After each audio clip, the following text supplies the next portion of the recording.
Welcome back to Teach Me How to Clean. Today I'm going to be sharing with you guys a couple ways I love to use my Scrub Daddy to clean around my home. We are starting off in my bathroom today, and you can see my kids left me a really nice toothpaste stain. This has been on here since this morning. I'm going to go ahead and use my Scrub Daddy that I rinsed with cold water, and you can see how easily it took off all of the toothpaste. I've got another dollop here, and this is dried hard on toothpaste. This has been here for a couple of hours. I'm just now getting to it.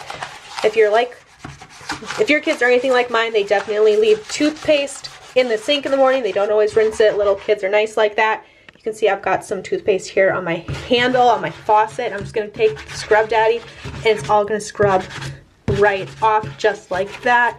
I love using my Scrub Daddy for getting toothpaste off of all the surfaces that my kids like to leave me little presents. This time I rinsed my Scrub Daddy with warm water. You can see that it's flexible now, it's soft, it's spongy, and I'm going to use this to scrape any of the yucky stuff off the bottom of my sink. I love to use this to get all those food bits off, really get down into the drain, and I'm just buffing in my favorite sink cleaner. But it works great for scraping off anything that got stuck to the bottom of the sink, anything like that, getting all of that stuff up and out.